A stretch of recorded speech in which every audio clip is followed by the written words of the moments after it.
Hello আমার দশম শ্রেণীর ভাই বোনেরা, আজ আমি তোমাদের এই ভিডিওতে ভূগোলের প্রথম অধ্যায় ভূমিরূপ অধ্যায়ের মিয়েন্ডার টপিকটা খুব সুন্দরভাবে বুঝিয়ে সেটি তোমাদের বোধগম্য করে তুলবো।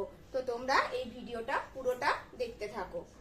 মিয়েন্ডার যেটা আমরা প্রায়শই গুলিয়ে ফেলি যে কোনটা উত্তল ঢাল কোনটা অবতল ঢাল। তো এই ভিডিওটা তোমরা দেখো, তো পুরো ভিডিওটা দেখলে এটা বুঝতে পারবে, তো এটা আর গোলাবে না। তো শুরু করছি আজকের টপিক মিয়েন্ডার বা নদী বাঁক।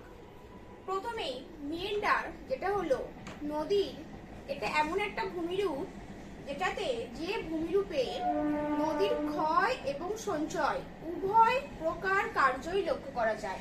একবারে ক্ষয় হয়, একবারে সঞ্চয় হয়। তো কিভাবে হয় সেটাই তোমাদের এই ছবির মাধ্যমে আমি বোঝাচ্ছি। দেখো, ধরো এটা একটা নদী বাঁক, এই যে আমি বোর্ডে ছবিটা এঁকেছি।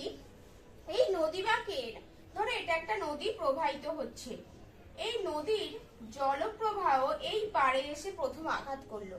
সুতরাং এই পাড়ে যেখানে আঘাত করছে প্রথম, সেখানে নদীর যেখানে ক্ষয় কাজ হচ্ছে, ক্ষয় কাজ প্রাধান্য হচ্ছে। ক্ষয় কাজ মানে কি? সেই জায়গাটাকে ক্ষয় করছে, সুতরাং সেই জায়গাটার গভীরতা বাড়বে, কারণ এখানে ক্ষয় কাজ হচ্ছে। তাই এখানে হচ্ছে অবতল পাড়। অবতল কথাটার অর্থই হলো নিচু বা গভীর। তাই ক্ষয় কাজের সঙ্গে অবতল পাড়ের যোগ। নিশ্চয়ই নিচু তখনই হবে কোনো জায়গা যেখানে ক্ষয় কাজ হয়। সঞ্চয় হলে কি কোনো জায়গা নিচু হয়? হয় না। সঞ্চয় হওয়া মানে কি? সেই জায়গাটা ক্রমশ ভরাট হয়। সেটা কোথায় হয়?